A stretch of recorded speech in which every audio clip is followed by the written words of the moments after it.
말씀 보시겠습니다. 21세기에 가장 강한 나라가 어느 나라일까요? 네. 오늘날 가장 큰 나라, 힘이 센 나라, 어떤 나라일까요? 네. 미국이죠. 다 알고 계시죠? 근데 미국의 상징이 뭘까요? 미국의 상징.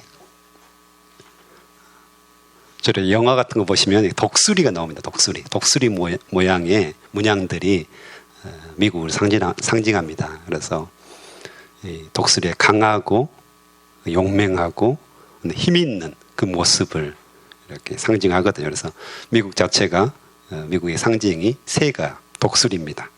그래서 이 독수리라는 그 강인함을 이렇게 차용해서 자기들이 강하다, 이것들을 의미한다고 봅니다. 그래서 오늘도 이제 독수리 이야기가 쭉 나오거든요. 독수리 2마리가 나오죠. 그래서 3절에 보면 날개가 크고 길며 털이 수북하고 색깔이 화려한 독수리 1마리가 날아왔다, 이 이야기를 합니다. 그래서 이건 이제 뭐 비유에 관한 이야기라고 앞에서 벌써 언급을 하고 있고요.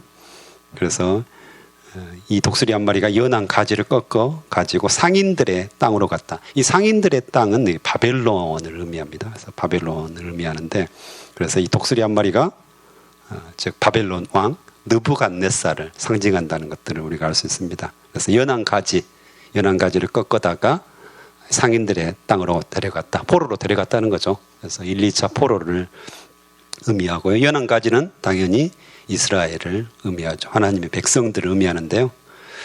그래서 거기 상인들의 마을에 심었고, 그리고 또 독수리는 그 땅에 씨를 가져다가 또 비옥한 땅에 심었다고 하죠. 그 씨가 포도나무가 되었고, 또 그 가지들은 독수리를 향하여 뻗었고, 그 뿌리는 독수리 아래쪽으로 뻗었다. 그래서 새잎도 나왔고요. 굵은 가지들도 나왔다. 그래서 포도나무가 잘 자랐다는 것을 지금 의미합니다. 그래서 이 바벨론 통치하에서, 바벨론의 지배하에서 잘 자라게 되었다라고 이야기를 합니다. 그런데 7절에 또 날개가 크고 깃이 많은 큰 독수리 1마리가 있었다고 합니다. 그래서 그런데 그 포도나무가, 이전에 있었던 포도나무죠. 그 포도나무가 뿌리를 그 독수리 쪽으로 뻗기 시작했다. 그리고 그 독수리에게서 더 많은 물을 받으려고 가지들도 그 독수리를 향해 뻗어나갔다 라고 하죠. 그래서 이 비유를 이제 이야기한 거죠. 그래서 또 다른 큰 독수리가 있었는데, 그를 향해서 더 많은 물을 얻으려고 그쪽으로 뻗어나갔다라고 이야기를 합니다. 그래서 이것은 이제 나중에 설명을 자세히 하는데, 이 애굽의 통치자를 말하죠. 그러니까 바벨론의 포로로, 또 바벨론의 지배하에 있었는데 그들이 계속해서 애굽을 의지하는 모습을 이렇게 이야기합니다. 그래서 더 많은 물을 받으려고 그렇게 했다는 거죠. 그래서 이제 9절부터 자세히 이렇게 설명을 하죠. 주 여호와께서 다음과 같이 말씀하신다. 그래서 첫 번째 독수리 이야기, 첫 번째 독수리를 통해서 그 뿌리를 뽑고 그 열매를 따먹으면 포도나무가 시들어버리고 연한 새싹도 말라 죽을 것이다, 이렇게 이야기하고요. 10절에 보면 그 포도나무를 다른 곳에 다시 심어도 살아남지 못할 것이다. 동풍이 불어오면 완전히 시들어 죽어버릴 것이다, 이렇게 이야기합니다. 그리고 계속해서 그 비유에 대한 해석들을 하나님께서 하시는데, 11절에 여호와께서 다시 내게 말씀하셨다. 저 반역하는 백성에게 이 모든 것이 무엇을 뜻하는지 아느냐? 묻죠. 묻거라 하고요. 그래서 바벨론 왕이 예루살렘에 와서 왕과 귀족들을 붙잡아 바벨론으로 데려갔다, 이렇게 하고요. 그 다음 14절에 이는 이스라엘을 힘없는 나라로 만들어 다시는 강한 나라가 되지 못하게 하고 바벨로니아 왕과 맺은 언약을 지켜야만 살아남을 수 있게 한 것이었다. 15절 그런데도 이스라엘 왕은 이집트로 사신을 보내어 말과 많은 군사들을 보내달라고 함으로써 바벨로니아 왕을 배반하였다. 이스라엘 왕이 살아남을 수 있겠는가? 그런 일을 한 사람이 피할 수 있겠느냐? 언약을 어기고도 피할 수 있겠느냐라고 분명하게 이야기를 합니다. 그래서 지금 이제 전반적인 그 당시의 상황들을 잘 이야기를 해주고 있습니다. 바벨론이 계속해서 그 중근동 지방의 제국이 되죠. 큰 제국으로 일어서고 있죠. 지금 아수르를 대신해서. 그런데 이집트도 여전히, 애굽도 여전히 강력한 세력을 형성하고 있었습니다. 그래서 양대 제국이 지금 계속해서 힘을 유지하고 있었고, 그 사이에 누가 끼었습니까? 바로 남유다가 끼어 있는 거죠. 이스라엘이 끼어 있습니다. 그래서 자꾸 갈팡질팡합니다. 이쪽으로 붙었다, 저쪽으로 붙었다. 그럴 수밖에 없었겠죠. 힘이 약한 약소국가의 그런 한계죠. 그래서 친 바벨론파가 있었고, 친 애굽파가 있었고, 친 아수르파가 있었고, 또 심지어는 아직도 작은 나라였던 친 페르시아, 나중에 이제 페르시아가 커지거든요. 이제 이렇듯이 자꾸 다른 나라들, 힘 있는 나라들을 의지하는, 이 독수리를 의지하는, 강한 나라를 의지하는 그런 이스라엘 백성들의 모습들을 볼 수가 있습니다. 이건 뭘까요? 하나님의 원하심은 뭡니까? 늘 끊임없이 성경을 통해서 하나님께서 원하시는 것은 그런 힘 있는 나라를 의지하지 말고 나를 의지하라, 이거잖아요. 그래서 그걸 계속해서 이적처럼 많이 보여주셨죠. 하나님을 의지했을 때 어떻게 하나님께서 역사하셨는가. 대표적인 예가 이전에 일어났던, 얼마 오래되지 않았어요. 히스기야가 철저히 아수르가 쳐들어왔을 때 어떻게 합니까? 하나님 앞에 무릎을 꿇죠. 하나님 앞에, 심지어는 그 적장이 보낸 그 협박 편지를 가지고 가서 성전 앞에 펴놓고 무릎을 꿇고 눈물을 흘리면서 옷을 찢고 이렇게 하나님께 일르잖아요. 하나님께 일르는 거예요. 하나님 보십시오. 우리가 이렇게 협박을 당하고 있습니다. 하나님께 쪼르르 달려가가지고 일르죠. 그랬을 때 어떻습니까? 북이스라엘은 망하지만 남유다는 망하지 않아요. 아수르에게. 이게 역사잖아요. 이걸 겪은 지 얼마 되지 않은 거예요, 지금. 그럼에도 불구하고 이 이스라엘 백성들이 여전히 강대국들의 무릎을 꿇는, 강대국들을 의지하고, 그 대표적인 그 표현이 뭐죠? 더 많은 물을 받으려고, 더 많은 물을 받으려고. 포도나무가 농사를 안 지어보셨죠?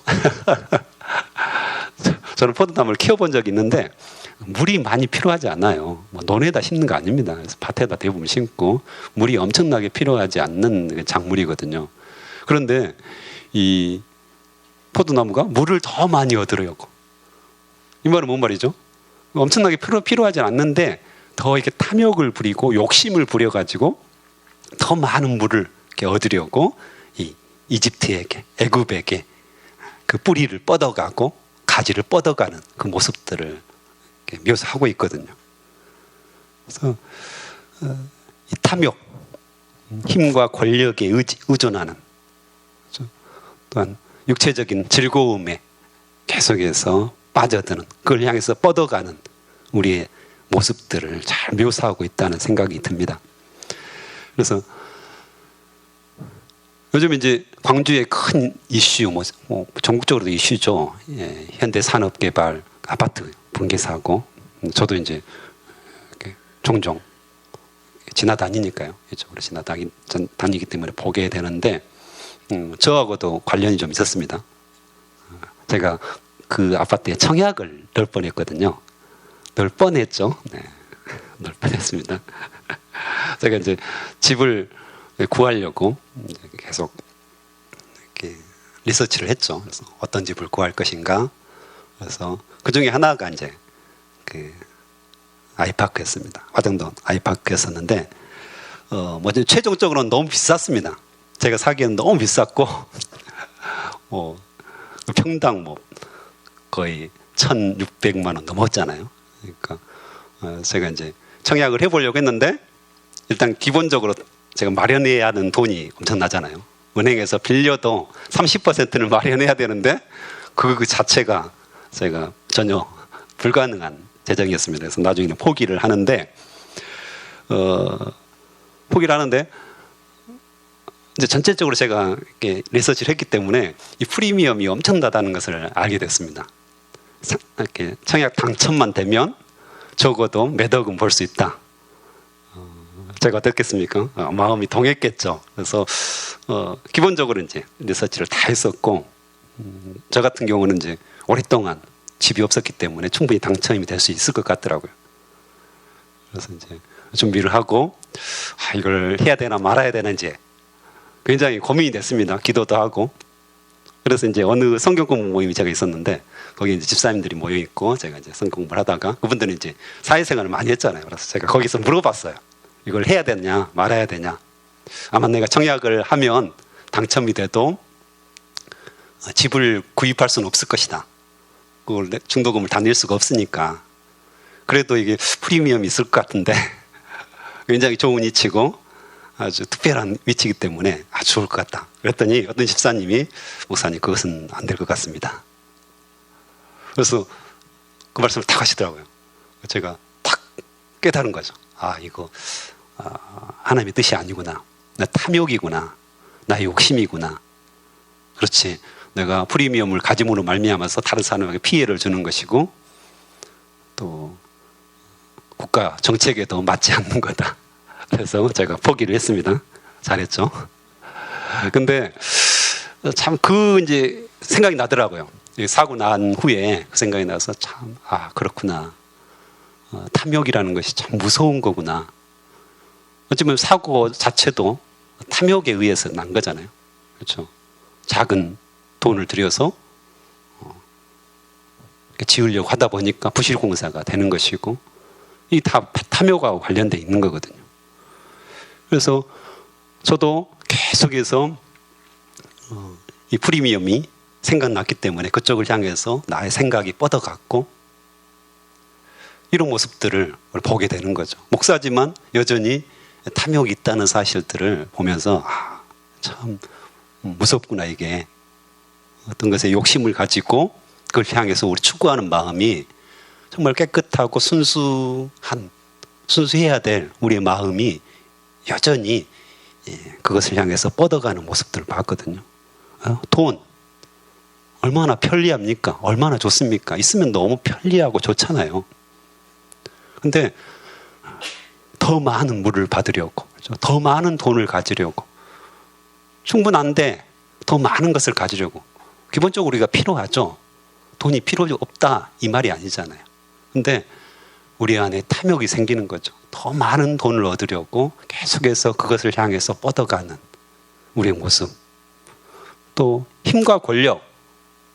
좋죠. 지위라는 것은 참 의미가 있습니다. 그것을 다 가지고 잘 다스린다는 것은 엄청난 유익이 있죠. 많은 사람들에게 행복을 줄 수 있고 유익을 줄 수 있는 거죠. 힘이라는 것, 권력이라는 것은.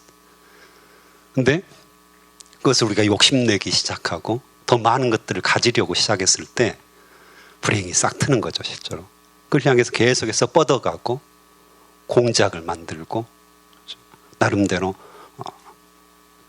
불법을 저지르면서 그 힘을 갖기 위해서, 권력을 갖기 위해서 우리가 욕심을 부리기 시작하면 그 자체가 죄가 되는 거죠. 또한 육체적인 즐거움. 하나님께서 부부에게 주신 최고의 선물이죠. 그렇죠? 최고의 선물이 육체적인 즐거움이잖아요. 그걸 통해서 생육하고 번성하도록 우리에게 주셨잖아요. 근데 더 많은 물을 받으려고. 그렇죠?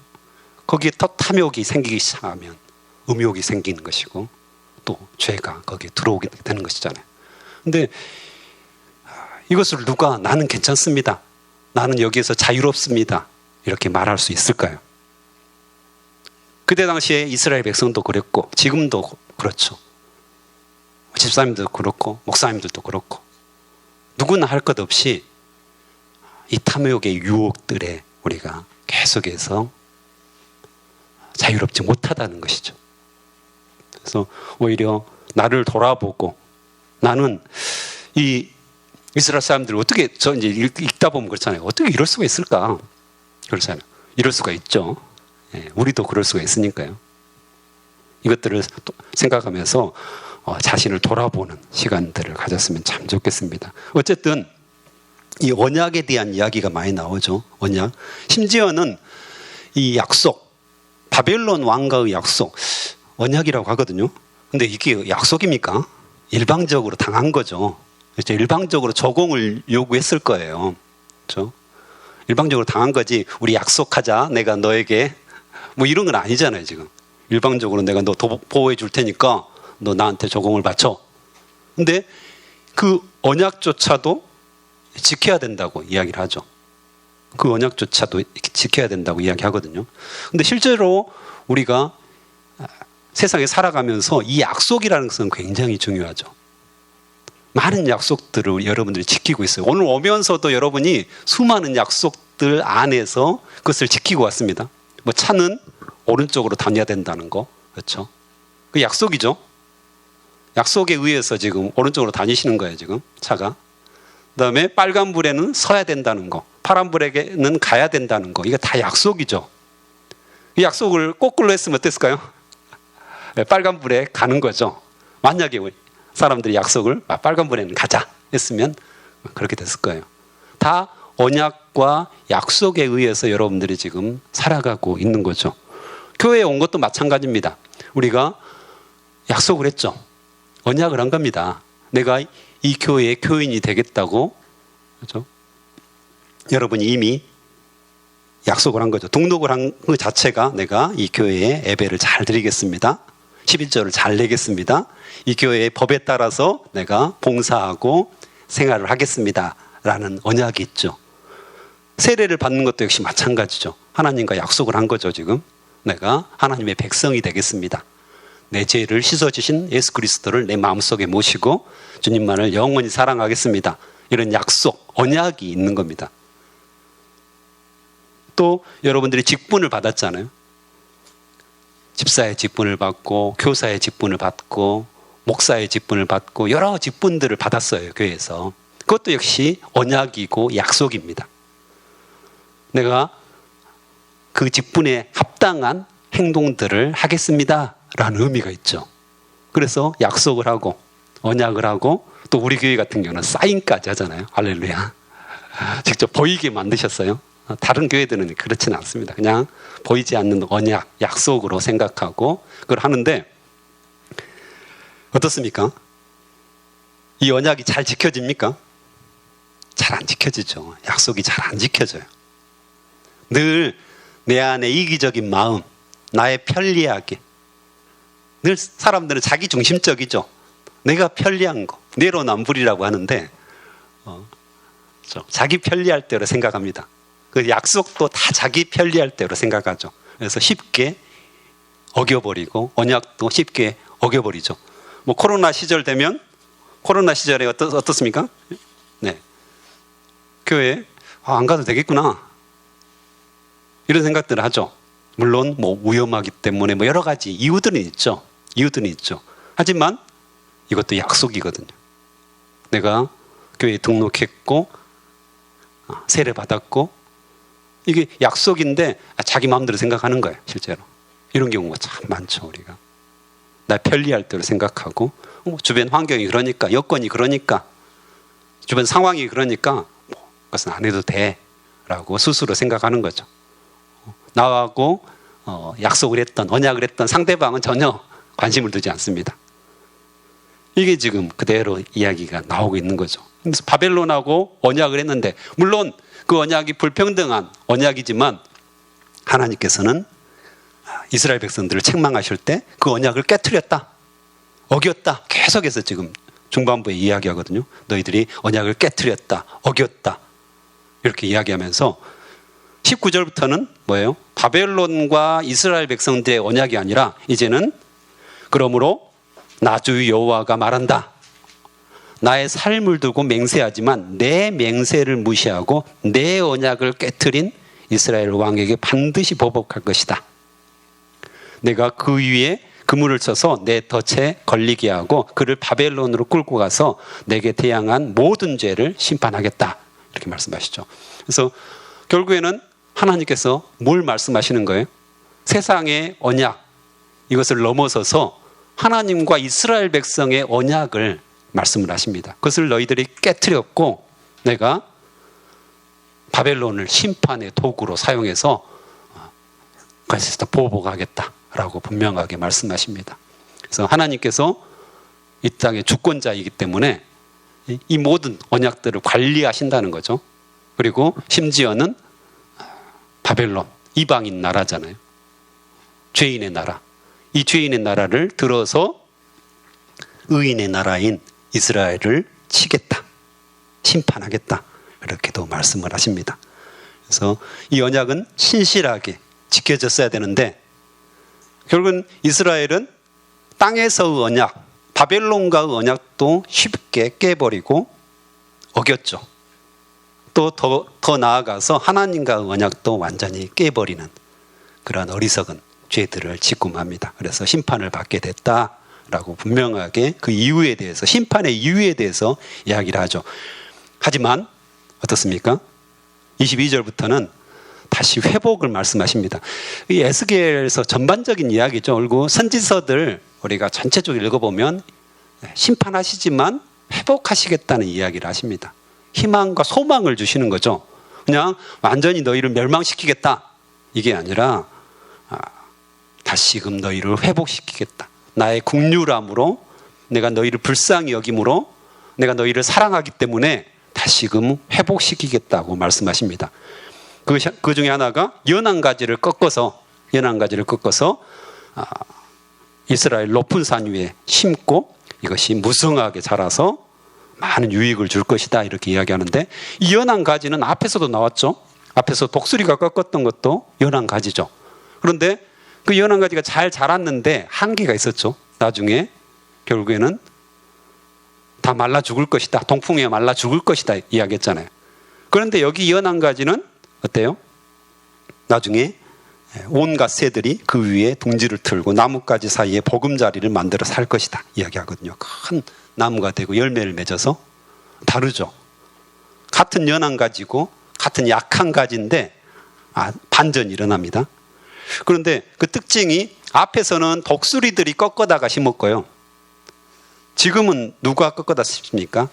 나 여호와가. 하나님께서 이걸 꺾어다 심으시면 영원한 생명, 열매를 맺는 그런 나무가 될 거라고 분명하게 말씀을 하십니다. 그래서 이 연한 가지는 보통 우리가 메시아, 즉 예수 그리스도를 상징합니다. 그래서 예수 그리스도를 통해서 너희를 회복하시겠다, 예수 그리스도를 통해서 큰 열매를 맺게 하고 다시금 죄악에서 너희를 건져주시겠다, 그 약속하시는 거죠. 그래서 24절에 보면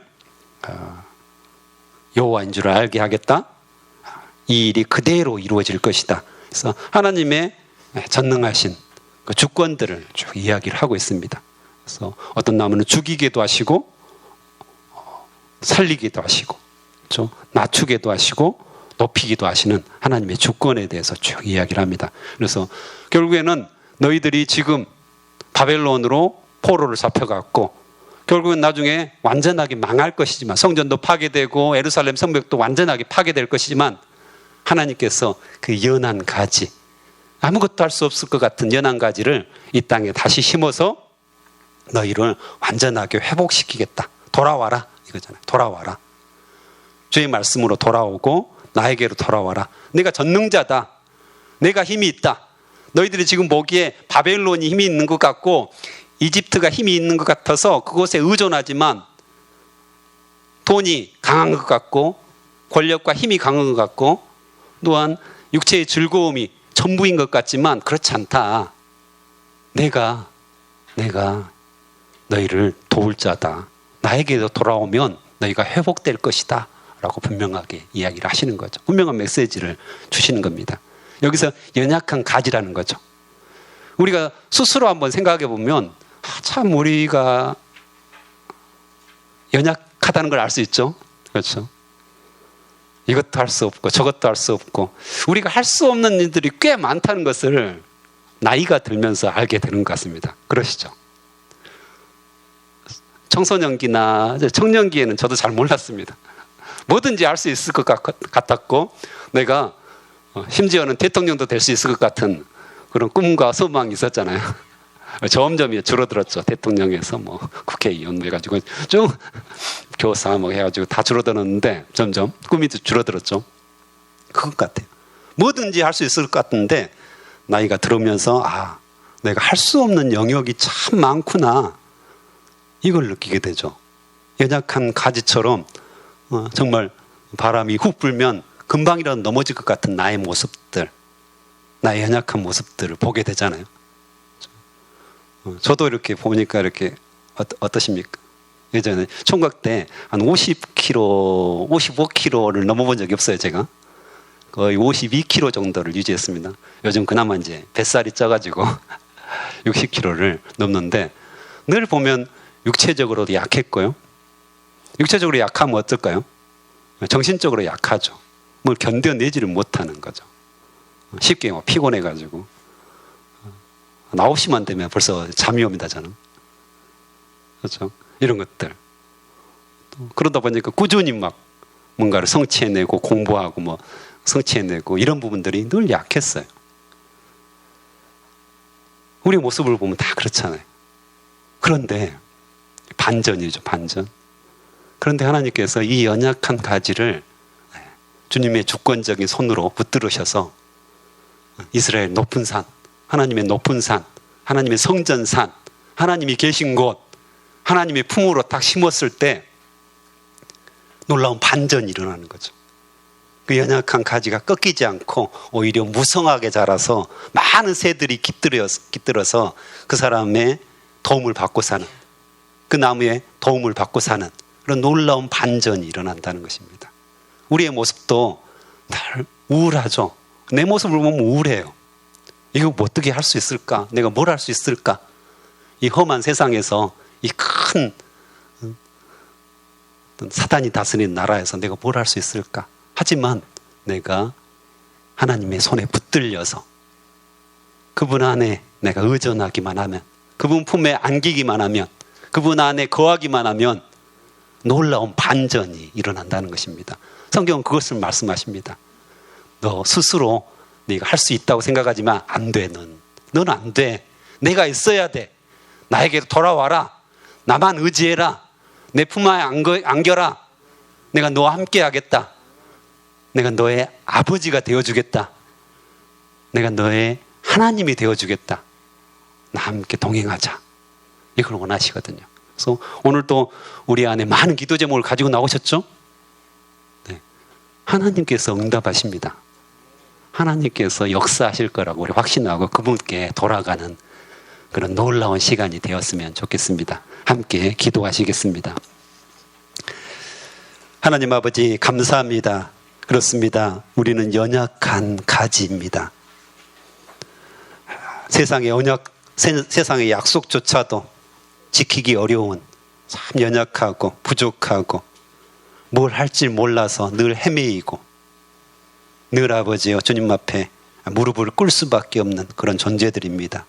하지만 주님께서 우리 아버지가 되어주셔서 감사합니다. 우리 하나님이 되어주셔서 감사합니다. 나의 전부가, 우리의 전부가 되어주셔서 감사합니다. 이제 아버지여 세상의 모든 것들을, 우리가 의지했던 것들을 내려놓고 하나님만을 붙들기를 원합니다. 하나님께 돌아가기를 원합니다. 하나님을 붙들고 하나님을 의지하고 하나님께서 하실 것들을 기대하고 소망하며 무릎 꿇도록 주여 인도하여 주시옵소서. 우리 안에 수많은 기도 제목이 있는데 오직 주님만 붙들고 나아가는 이 시간 되게 도와주시옵소서. 오늘 또 헌금을 통하여서 주님 앞에 소원을 드리는 자들이 있습니다. 그 소원을 깊이 받아주시고 들어주시고 응답하실 하나님을 찬양합니다. 예수님의 이름으로 기도합니다. 아멘.